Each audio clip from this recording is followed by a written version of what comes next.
heals from infirmities and disabilities, loose from all that hinders me.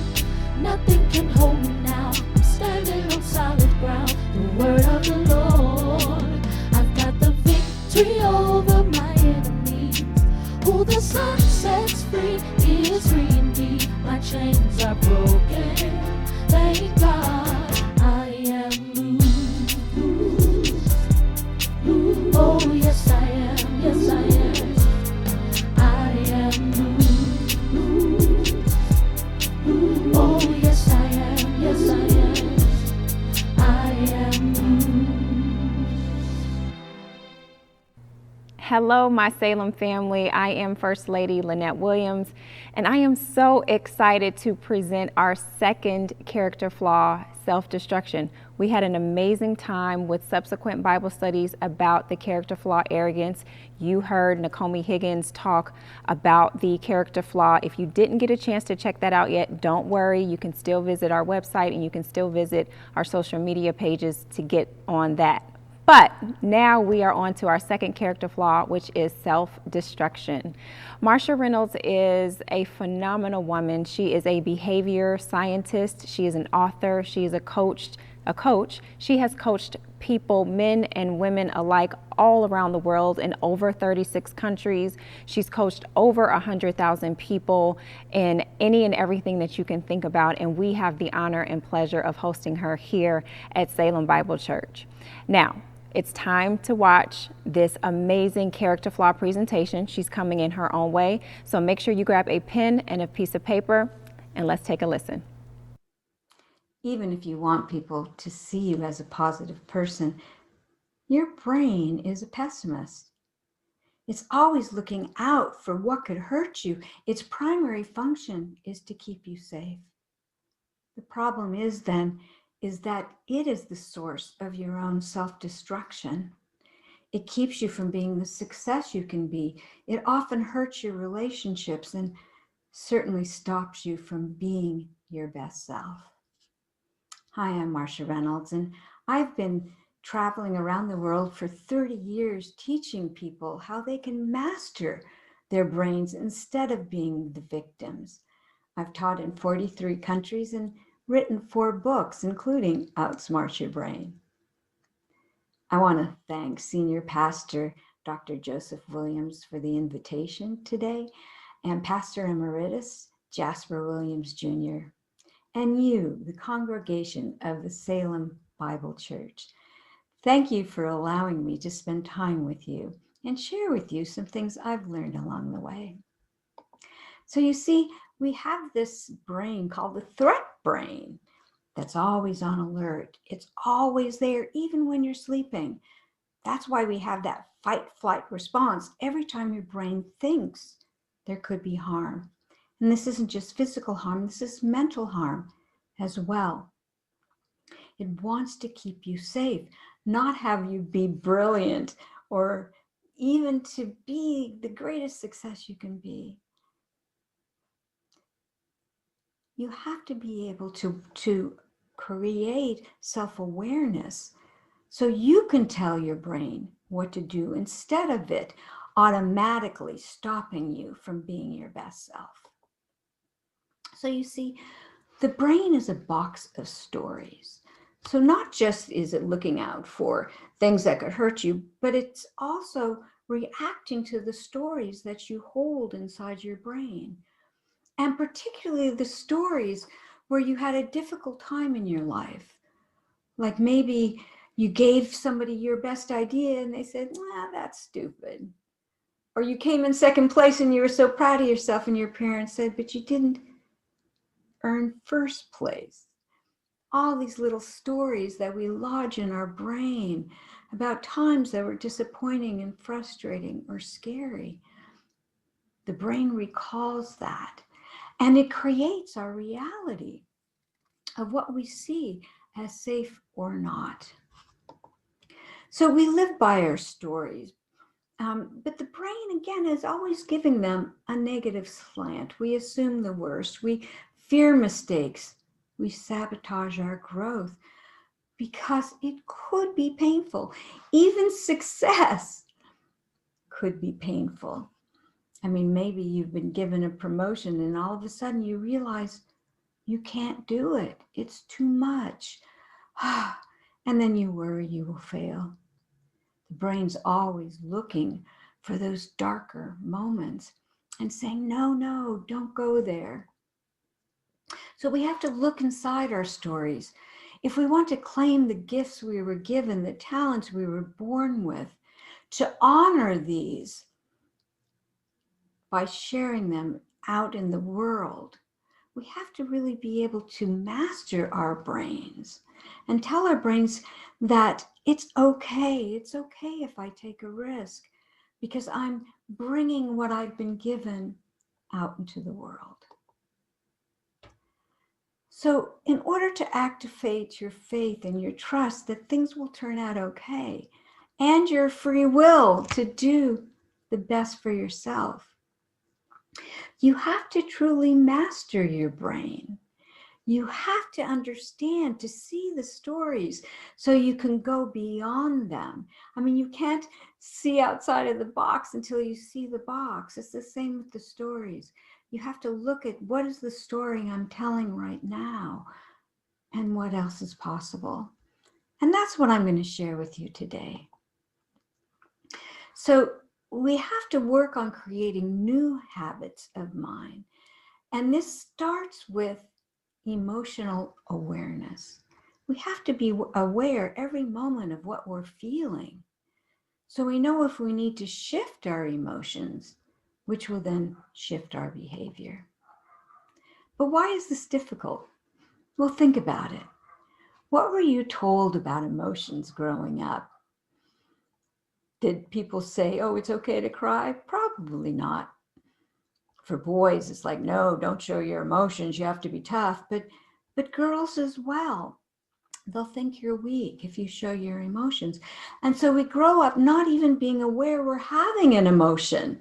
And I do this because emotions occur in the body first. But if we don't recognize them, we can't manage them.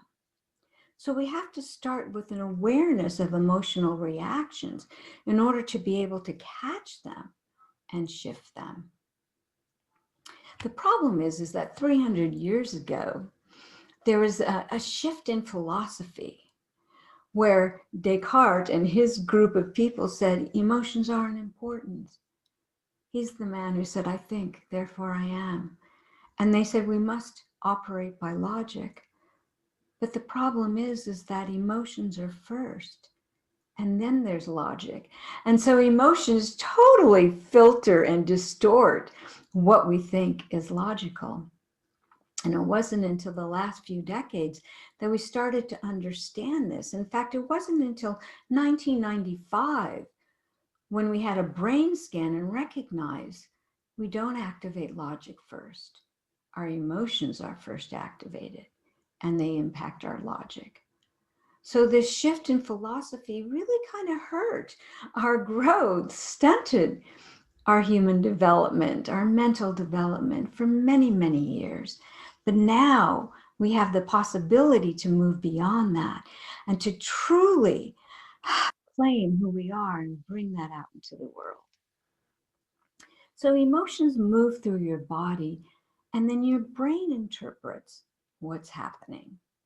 So it starts with perception. I see what's going on in my world, and then I react to it. And again, I said it's a biological reaction. It's not even a thinking reaction. I first have a reaction, which then affects my thoughts. So it's not that my thinking, change your thoughts, you change your behavior. No, you have to change your emotion in order to change your behavior, to claim your strengths and your capabilities and the talents that God gave you. So we make decisions with our emotions, but then we justify them with logic. We always have a good reason why we didn't do that or we didn't say that. And we believe it. We believe our rationalizations. So my question to you is, are you willing to pause and observe this process going on in you? Because that's the way you change it and move out of self-destruct into creation in your life. So first we have to understand that emotions are information. They aren't bad. There's no negative emotion. If you're angry, what is it that you think you didn't get that you expected to get? If you're sad, what's the loss? If you're embarrassed, what are you worried about and how people will judge you? We have to look inside the emotion to understand it before we can shift it. And suppressing emotions doesn't help most of the time. When we stuff our emotions, they're still sitting there. And then they come out at weird times, right? Usually when we go home, we take it out on those we love. Or in your car, you yell at people. And if they don't come out of our mouth, then they stay in our body and they make us sick. They hurt our immune system. They hurt our cardiac system. They hurt our digestive system. All of our systems if we stuff our emotions. So we have to learn how to identify how we feel in order to be able to shift to remembering how grateful we are for what we've been given and to activate our courage to move forward. So first you have to understand, where in my body do I feel emotions? And I can't tell you where this is because we feel them in different places. So I ask you, where do you feel fear? Where do you feel fear? Many people feel it in their chest, in their breathing, but other people feel it in the back of their neck. Some people in their stomach. You need to know, so the moment you have tension, you can release it and say, what am I afraid of? Is it real? Can I act and move forward in spite of my fear? And the same with anger, frustration, irritation. Where does it show up? For me, it's my right in the middle of my body. It feels like a rock. But other people, I've heard people say it's in their hands. I had one person tell me that his ears get red. The quicker you can identify an emotion, the quicker you can shift it. And even if you don't know where you feel these things, at least recognize what tension feels like.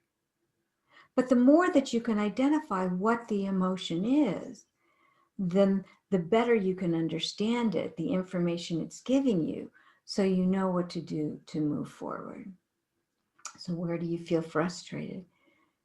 Where do you feel disappointed? Many people feel it in their heart. Where do you feel embarrassed? I feel it in the pit of my stomach.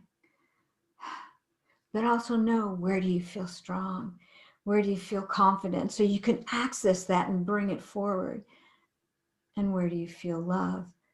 If you're in conflict with someone, can you bring forth the love?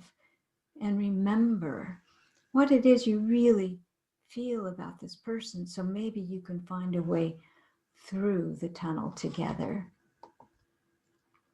So what I'd like you to do is 3 times a day, set an alarm on your phone or on your computer to have you stop and say, what am I feeling? What am I feeling? And maybe you don't know why, but at least start acknowledging, am I feeling frustrated? Am I tired? Am I excited? We feel many emotions during the day, but at the end of the day, we often only remember the difficult ones. And then as you can better identify your emotions, you can say, what triggered it? What triggered it? Why did I feel that way? And start really learning what's behind your emotions. If you will practice this awareness exercise for 2 to 3 weeks, you will begin to rewire your brain to where you will more automatically know, I'm having an emotion. I'm having an emotion, and know what to do with it. But sometimes you're going to be in the midst of things and you won't be able to manage it, but maybe afterwards you can talk to people and say, I'm sorry about my reaction, or can we talk about what happened? Or maybe you need to make a request. When you interrupted me, it made me feel that I was not important, to let them know the impact of their behavior. So I was with my partner, and we were rushing to the airport to catch a plane and we had to get gas. And I went to pay and it wasn't working. And he was pumping the gas, but he saw me like really struggling and he jumped over the pump and he came over to me and he said, maybe if you try it more slowly. Well, I'm a person who really doesn't like it when people give me simple instructions. I'm like, what do you think? I'm stupid? And so I bit his head off and I went inside the office and found out the computer was down. So we were rushing to the next gas station and I said to him, I'm sorry. I'm so sorry that I yelled at you and I cut you off. But you know, I have this thing that when people tell me simple instructions, I react as if you think I'm not smart. You know, I'm working on it. I promise you I will work on this, but I'm not sure I'll change it in this lifetime. He said to me, oh, I understand. You see, I like helping people. And when I see someone in need, I know that there are people that don't like it, but I can't help myself. I jump in to help them. He said, you know what? I'll work on it, but I don't know if I'll change it in this lifetime. And then we were able to laugh and come together and truly understand each other better. So when we understand our emotions, not only can we override them in ourselves, but we can bring them into conversations with others to better connect, to better support each other, and better become the best selves that we can be in this lifetime. So the trick is to shift. How quickly can you shift? So I don't want you to suppress your emotions, but when you notice you have fear, you have anger, your frustration, can you shift to feeling curious, optimistic, love, hope, and courage? So this is an exercise that I actually worked out with athletes who were top athletes that wanted to make sure that they wouldn't choke in the tough moments. And so we looked at those times when they were able to be in the zone, and we came up with this formula. So it starts with relaxing your body. So notice the tension and relax it. Then you clear your mind and you center yourself, and then you choose how you want to feel. So the steps are to first always relax, because emotions are in the body. So if you notice a point of tension, can you relax? Because you can't fully grasp and use your brain if you're tense. So you relax your body by breathing and releasing the tension. Oftentimes throughout the day, if you just stop and take a breath, you will be in more control. You will stop yourself from sabotaging the work that you're doing just by taking a breath. Then you want to clear your mind if you can. Just let your thoughts float away. You might look at them and say, what are they saying to me? But don't let them take over. I have a visualization where I have people put them in a box and I say, you could come back to them later. But just for a moment, clear your mind, feel open, feel curious, and then quickly drop your awareness to the center of your body. Because this is your point of strength. This is where your courage is, your will to move forward, to trust that the good things are going to happen in life if you just stay in motion. So you drop your awareness right below your navel. Feel a warmth right here, the strength in the center of your body. When you're stuck in your head, you're off balance, but when you're in your center, you're in balance and control. But we often can't keep our awareness there for very long. So then you want to choose how you want to feel. You want to focus on one or two words. I want to feel calm and courageous. I want to feel love and peace. What is it you want to feel in the moment? So when you start to get off balance and tense, you can remember those one or two words that will bring you back to what it is you want to feel instead. Now, you can use props. If you're really stuck in an emotion and can't move forward, pull out your phone and look at your favorite pictures and the ones you most recently took. You will often see pictures of the people you love, your family, maybe your pets. I have on my screen shot where I live. I'm so grateful to be able to live in Phoenix, Arizona, where the weather is great and it's so beautiful, and I have the mountains right outside my door. Do you feel the gratitude the moment you look at the pictures? So if you go into my office and you open the drawer, you're going to see something special there. I was at a conference and I heard this woman. She was 84 years old and she'd written a poetry book called The Little Girls with Grandmother Faces.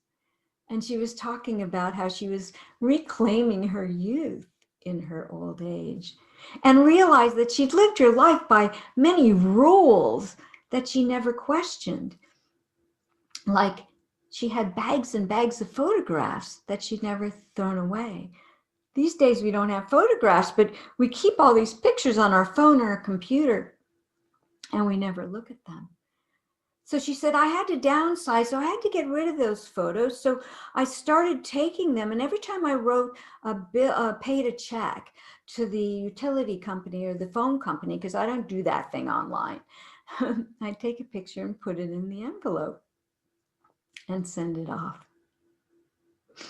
She went on holiday for a few months and had somebody else paying her bills. And when she came home, there were all these voice messages saying, are you okay? We want to make sure because every month we look forward to your picture. And we haven't seen them for a while. So she had to call them and tell them that she was okay. But then she went off stage and she came back with a bag and it was full of pictures and she started handing them out. And this is the picture I got that day. I'm a cat person, but every time I open my drawer and I look at that picture, I remember her and I smile, and I'm thankful for the life that I've been given. So keep props by you, pictures that make you smile, make you laugh, that open your heart. That will help you to stay confident and to be grateful for all that you've been given and to accept the responsibility that if you've been given talents and gifts and strengths, that it was meant for you to use on this planet to be successful, to be your best self. So how quickly can you shift? How quickly can you relax your body, detach from your thoughts, center yourself, and focus on how you want to feel? So there's one last thing I want to share with you today that was really the most important lesson that I learned in my life. And it was this concept of beginner's mind. And I have traveled all over the world, actually for about 35 years. I worked for companies that always traveled me to different locations. And this one company I worked for, we had factories in Taiwan and Thailand and a number of offices in Asia. And I love going and learning about their philosophy. It's not about a religion, it's about philosophies of life. And there was this saying, in the beginner's mind, there are many possibilities. In the expert, there are few. And they taught me that every day, if I could look at life brand new and say, what's going to happen today? And be curious and excited and hopeful, then maybe I could let go of some of those stories and be present to what life is giving me. I love this. But then whenever I came home, I'd forget to practice. And then one of the trainers then came to visit in the factory we had in Phoenix, Arizona. And she was from Taiwan, and she had never been out of Kaohsiung, Taiwan in her life. And she came to Phoenix, Arizona, which, is a very new city, and Kaohsiung is very old. And she was so excited to see all these things that I grew up with and I take for granted. So it was fun to play with her all week, and I took her different places and had her experience a whole new world. So I was taking her to my home, and at the time I lived on a golf course, and it was winter. And in winter, we have a lot of things that show up in Phoenix because the weather's nice. We have snowbirds, a lot of Canadians and people from up north that come down for the summer. And then we have real birds and ducks. And lots of ducks that find the lakes on the golf course and say, hey, we're going to hang out here.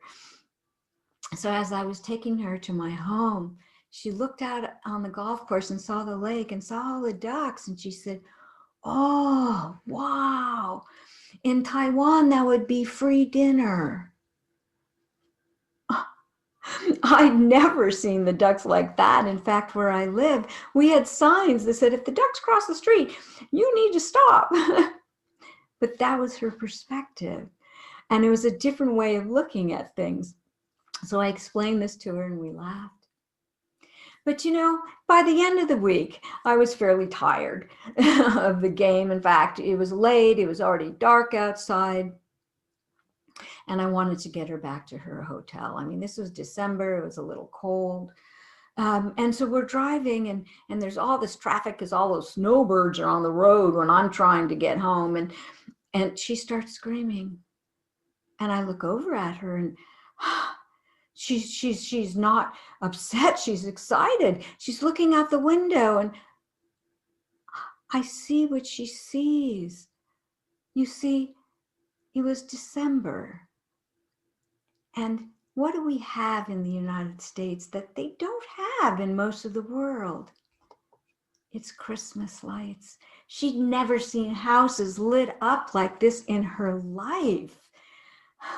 So I took her to one of those blocks where the whole row is lit up. And she was so excited and she was taking pictures. And I thought, what would it be like to see Christmas lights for the first time? Little children, they get so excited about things that we don't see the joy anymore. We're so stuck in the difficulties. We don't see what's beautiful and what's awesome. So I looked at the lights and for a moment, I don't know if it was first time, but I could feel the wow, look at this. And I knew in my heart that this was something I needed to do every day, to look at the wow of life, not the difficulties, so I could rise above and keep seeing the beauty in this world. So I'm going to go back. I took this and I did practice, but I had a chance to truly practice with my cousin Stuart. Stuart grew up in Cleveland. I grew up in Phoenix. And he had a way of talking that was really slow and took forever to get to the point. And I'm kind of high energy, and that was difficult for me. But he took a job in a factory about 2-3 hours away.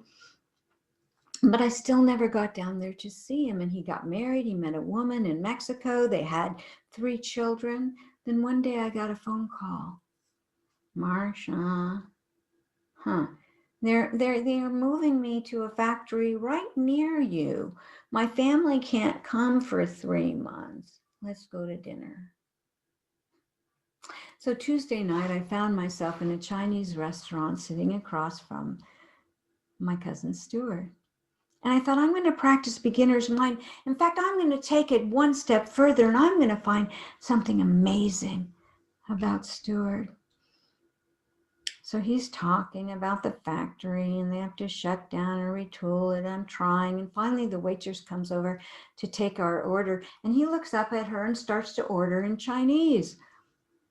But she looks at him and goes, what? And I thought, oh, great. And he says, oh, you must not speak Mandarin. You must speak Cantonese. And he orders in Cantonese. And this time she takes the order. Well, I know from my travels, those are 2 very different languages. And they're very difficult to learn.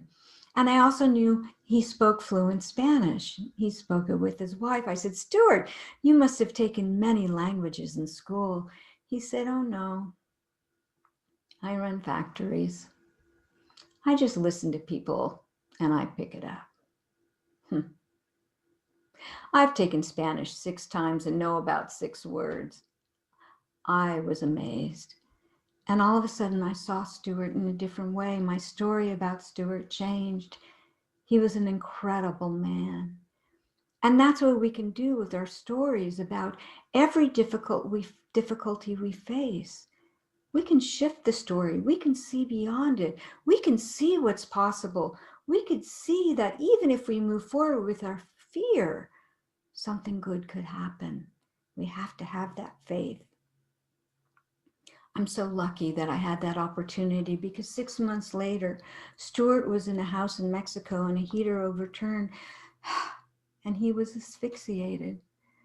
And I went to his funeral and I didn't even know his family. But afterwards, we always gather in my religion and we share stories about the person and eat a lot of food.